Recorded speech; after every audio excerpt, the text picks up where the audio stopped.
Hi viewers, welcome to our channel. ప్రస్తుతం మనతో పాటు దాము బాలాజీ గారు సీనియర్ జర్నలిస్ట్ ఉన్నారు. వాటితో ఒకసారి మాట్లాడదాం. సో నమస్కారం సార్. జగన్మోహన్ రెడ్డి గారు నిన్న మరోసారి పోలీసుల పైన తీవ్ర స్థాయిలో విమర్శించేశారు సార్. అంటే బట్టలు ఊడి కొడతాను నేను, చంద్రబాబు నాయుడు గారి కింద ఆయన చెప్పినట్టుగా వర్క్ చేసి మేము అధికారంలోకి వచ్చిన తర్వాత అంటూ కామెంట్స్ అయితే చేయడం జరిగింది సార్. ఇప్పుడు దీని పట్ల పోలీసులు కూడా సీరియస్ అయ్యారు. వాళ్ళు కూడా మేము కూడా అదే చేస్తామంటూ వాళ్ళు కూడా గట్టి వార్నింగ్ అయితే ఇచ్చారు. ఒక యుద్ధం అయితే పోలీసులకు జగన్మోహన్ రెడ్డి గారికి మధ్య జరుగుతున్నట్టు కనిపిస్తుంది. మరి కామెంట్స్ని మీరే విధంగా చూస్తారు సార్? అక్కడ రామగిరి రాప్తాడు నియోజకవర్గంలో రామగిరి మండలంలో నిన్న జగన్ పర్యటన చూసాము. ఆ సందర్భంగా చాలా ఉద్రిక్తత కూడా చోటు చేసుకుంది. అక్కడ వైసీపీ నాయకుడిని తెలుగుదేశం వాళ్ళు దారుణంగా చంపేశారు. వాళ్ళ కుటుంబాన్ని పరామర్శించడం కోసం ఈయన వెళ్ళాడు. అక్కడ బ్యాక్గ్రౌండ్ ఏంటంటే ఎప్పటి నుంచో ఫ్యాక్షన్, నేను ఆల్రెడీ ఒక స్టోరీ కూడా చేశాను. ఫ్యాక్షన్ ఏరియా అది. ఒకప్పుడు రెడ్లు డామినేట్ చేసేవాళ్ళు, కనుముక్కలు చెన్నారెడ్డి ఇలాంటి వాళ్ళు. దాన్ని ఎదుర్కోవడానికి పరిటాల శ్రీరాములు, పరిటాల రవి వాళ్ళ నాన్న, ఆయన ఒక ధనిక రైతు ప్లస్ టీచరు, ఆయన ఆధ్వర్యంలో కమ్యూనిస్టులు ఎంటర్ అయ్యారు, రాడికల్ స్టూడెంట్స్. అక్కడ నుంచి నక్సలైట్లలో రకరకాల పొలిటికల్ పార్టీలు అక్కడ, అంటే కొండపల్లి వర్గం, గణపతి వర్గం, రకరకాల వర్గాలు, ఎక్కడా లేని నక్సలైట్ వర్గాలంతా అనంతపురం జిల్లాలో ఉంటాయని ఒకప్పుడు అనేవాడు. అలాగా తర్వాత చీలిపోయారు. పరిటాల రవి ఒక ఫ్యాక్షన్ లీడర్కి ఎదిగాడు. ఆ క్రమంలో తన తండ్రిని కోల్పోయాడు, తన బ్రదర్ని కోల్పోయాడు. తను కూడా చాలామంది చావుకి కారణమయ్యాడు. సో అలాగే అక్కడ దాదాపు 100 మంది, నాకు తెలిసి ఒక 200 మంది ఈ పరిటాల రవి అండ్ చుట్టూ ఉన్న ఫ్యాక్షన్లలో చనిపోయి ఉంటారు. సో ఈ నేపథ్యంలో ఏమైందంటే పరిటాల రవిని కూడా అలాగే చంపేశారు. ఆయన కూడా దానికి బలైపోయాడు, ఫ్యాక్షన్కే. దాని తర్వాత పరిటాల సునీత, వాళ్ళ అబ్బాయి పరిటాల శ్రీరాము అక్కడ యాక్టివ్గా రాజకీయాల్లో ఉన్నారు. సో ఇప్పుడు ఒక రకంగా కమ్మాస్ కంట్రోల్లో ఉంది. రెడ్డిస్ని అణచివేయగలిగారు ప్రభుత్వం మీదంతా. ఈ నేపథ్యంలో ఏంటంటే తోపుదుర్తి ప్రకాష్ రెడ్డి అక్కడ రాప్తాడ్ నియోజకవర్గంలో ఇంతకుముందు ఎమ్మెల్యేగా అయ్యాడు. అతను గట్టిగా ఎదురిస్తున్నట్టు కనబడుతుంది. ఇప్పుడు అతను ఓడిపోయి సునీత మళ్ళీ గెలిచింది. ఇప్పుడు ఏంటంటే ఆంధ్రప్రదేశ్లో రాజకీయాలు చాలా సివియర్గా ఉన్నాయి. ఎంపీపీ ఎలక్షన్లు ఇక్కడ అడ్డుకున్నారు. వీళ్ళు యాక్చువల్గా మెజారిటీ వైసీపీకి ఉన్నా కూడా తెలుగుదేశం వాళ్ళు పట్టుబట్టడం, తాము గెలవడానికి ట్రై చేయడం అనేక చోట్ల మనం చూసాము. వాళ్ళని ఏదో భయానా బెదిరించడం, లేకపోతే లొంగ తీసుకోవడం చేసి గెలవడం అనేది జరుగుతుంది. అలాగా 50 స్థానిక ఎన్నికలు జరిగితే 39 వైసీపీ వచ్చింది. జగన్ కూడా ఏమంటే యాక్టివ్గా రంగంలోకి దిగి తన మనుషుల్ని ఎలా కాపాడుకోవాలి, అవసరమైతే వేరే రాష్ట్రాలకు తరలించడం, ఇక్కడైతే ఇప్పుడు మేయర్ని కాపాడుకోవడానికి విశాఖలో వేరే దేశాలకి, అమెరికాకి తరలిస్తున్నారని కూడా చెప్తున్నారు. ఆ స్థాయిలో జగన్ కూడా బ్యాటిల్ ఇద్దామని ఒక ట్రై చేస్తున్నాడు. అందువల్ల అక్కడ తోపుదుర్తి ప్రకాష్ రెడ్డి కూడా గ్రౌండ్ లెవెల్లో చాలా గట్టిగా ఉన్నాడు. సో ఈ నేపథ్యంలో రామగిరి మండల ప్రజాపరిషత్ ఎన్నికలు పోస్ట్ పోన్ అయినాయి. దానికి వీళ్ళు ఒకరినొకరు నిందించుకుంటున్నారు. తెలుగుదేశం వాళ్ళే ఇలాగా ఒక చిన్న ఎంపీపీ ఓడిపోతే మీకేంటి ప్రాబ్లం, ఇంత ఇది చేస్తున్నామని జగన్ విమర్శిస్తున్నాడు.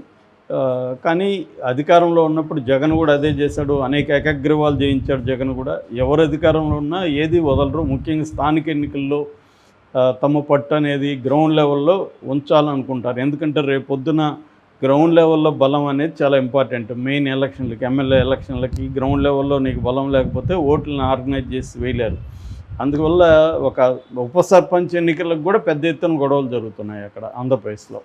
సో ఈ నేపథ్యంలో నిన్న అక్కడికి వెళ్ళినప్పుడు జగన్ ఏంటంటే అక్కడ ముందు నుంచి కూడా రామగిరి ఎస్ఐ సుధాకర్ యాదవ్, అతని మీద తీవ్ర విమర్శలు ఉన్నాయి.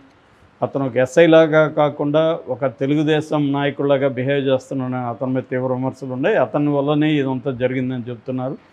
మామూలుగా ఫ్యాక్షన్ ఏరియాల్లో పోలీసుల పాత్ర చాలా ఎక్కువ ఉంటుంది. పోలీసులు కూడా ఒక ముఖ్యంగా అధికార పార్టీకి కొమ్ము కాయడం అనేది జరుగుతుంది. జనరల్గానే పోలీసులు అధికార పార్టీ మాట వినడం అనేది జనరల్గానే జరుగుతుంది.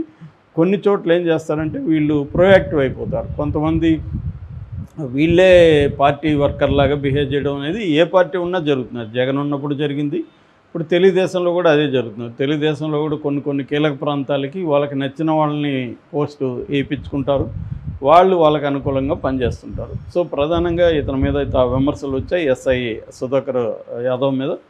సో దీంతో జగన్ ఏం చేశారంటే జగన్కి ఏంటంటే గత కొంతకాలంగా పోలీసులు అక్రమ కేసులు పెట్టడం, వీళ్ళ కార్యకర్తలను తీసుకెళ్ళి కొట్టడం, వాళ్ళని ఇటు కోర్టుకు పెట్టకపోవడం. ఎందుకంటే ఈ మధ్యకాలంలో ఎప్పుడూ లేనన్ని హెబియస్ కార్పస్ పిటిషన్లు హైకోర్టులో వేశారు.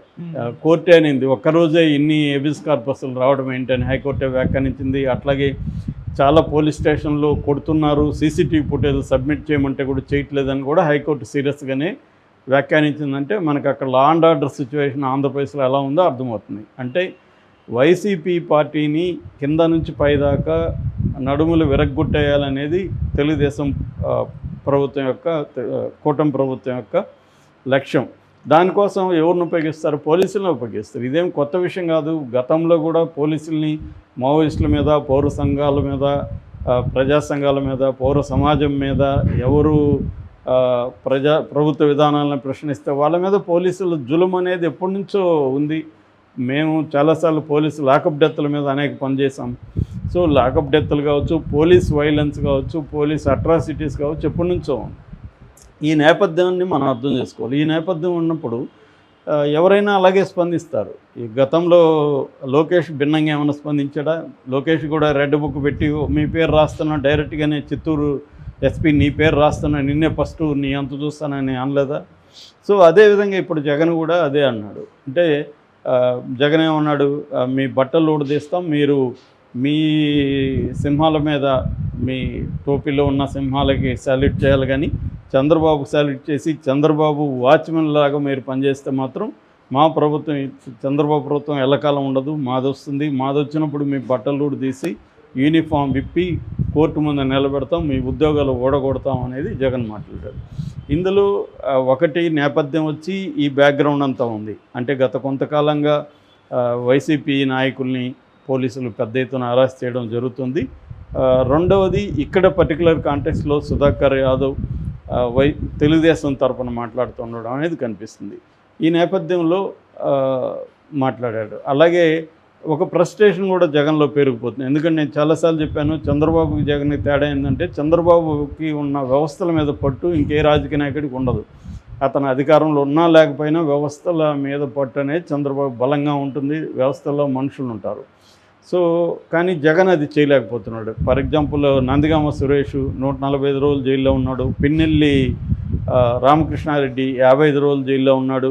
వల్లభనేని వంశీ 60 రోజులుగా జైల్లో ఉన్నాడు. పోసాని కృష్ణమురళి 25 రోజులుగా జైల్లో ఉన్నాడు.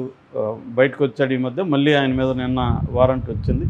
సో వీళ్ళందరినీ విడిపించుకోలేని ఒక నిస్సహాయత జగన్కు ఉంది. అంటే న్యాయ వ్యవస్థని మ్యానిపులేట్ చేసి విడిపించుకునే పరిస్థితి జగన్ దగ్గర లేదు. సో వీళ్ళేమో రకరకాల అక్రమ కేసులు పెట్టి ఒకే కంప్లైంట్లో ఒకే రకమైన నేరానికి అనేక చోట్ల కంప్లైంట్లు ఇచ్చి ఒక మోడస్ ఆపరెండికి తెరలేపారు. సో దాంట్లో జగన్ ఫ్రస్ట్రేషన్ కూడా కనిపిస్తుంది. మూడవ యాంగిల్, జగన్ తన కేడర్ని తన కింది స్థాయి నాయకుల్ని నిలబెట్టుకునే కార్యక్రమంలో ఇప్పుడు ప్రజెంట్ ఉన్నాడు. అతను మోటివ్ ఏంటంటే పై స్థాయి నాయకుల కంటే కూడా కింది కేడర్ని, కింది స్థాయి నాయకులు నిలబెట్టుకోవాలనేది అతనికి అర్థమైంది. మొన్న స్థానిక ఎన్నికల్లో కూడా గట్టిగా నిలబడింది వాళ్ళే. కాబట్టి వీళ్ళని నేను కాపాడుకోవాలనేది అర్థమైంది. వాళ్ళకు ఒక మోరల్ బూస్ట్ ఇవ్వాల్సిన అవసరం కూడా జగన్కు ఉంది. ఈ నేపథ్యం నుంచి జగన్ మాట్లాడాడు. అయితే జగన్ అలా మాట్లాడడం కరెక్ట్ అంటే 100% రాంగు. జగన్ మాట్లాడినా, లోకేష్ మాట్లాడినా, అంతకుముందు పవన్ కళ్యాణ్ కూడా మాట్లాడాడు. ఇవాళ గవర్నమెంట్ వచ్చినా కూడా పవన్ కళ్యాణ్ డైరెక్ట్గా పోలీసులకి, డీజీపీకి వార్నింగ్, ఈవెన్ హోమ్ మినిస్టర్కే వార్నింగ్ ఇవ్వలేదా పవన్ కళ్యాణ్?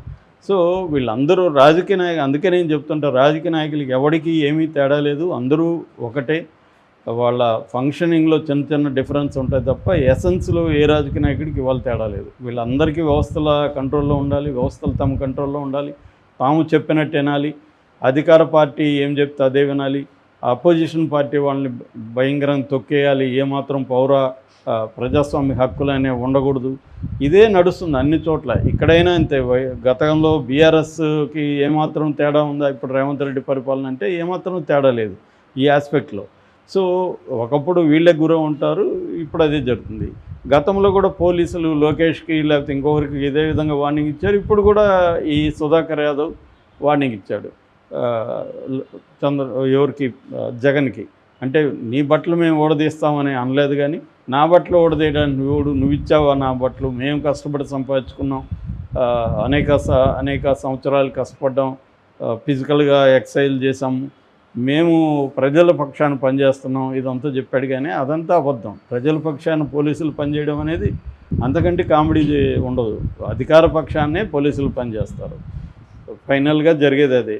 ఈ రాజకీయ గొడవల్లో అధికార పక్షాన్నే పనిచేస్తారు. కొంతమంది ప్రోయాక్టివ్గా పనిచేస్తుంటారు. మిగతా వాళ్ళు డ్యూటీ చేద్దాము మనం అనేది అనుకుంటారు తప్ప ఏ పోలీసు కూడా కాన్స్టిట్యూషన్ని, చట్టాన్ని గౌరవించి చేద్దామనేది అనుకుంటే ఇంత వైలెన్స్, ఇన్ని లాకప్ డెత్తులు, ఇన్ని అక్రమ అరెస్టులు ఎందుకుంటాయి? ఎవరు చేయరు. సుధాకర్ చెప్పిన దాంట్లో సగమే సత్యం ఉంది. సగం ఏంటంటే నువ్వు ఇవ్వలేదు ఇది అనేది ఉంది. అతను ఇవ్వలేదు, కానీ మరి చంద్రబాబు ఇచ్చాడా? చంద్రబాబు కూడా ఇవ్వలేదు కదా ఇతనికి. మరి చంద్రబాబు వైపు ఎందుకు పనిచేస్తున్నాడు అనేది అక్కడ ప్రజలు ప్రశ్నిస్తున్నారు.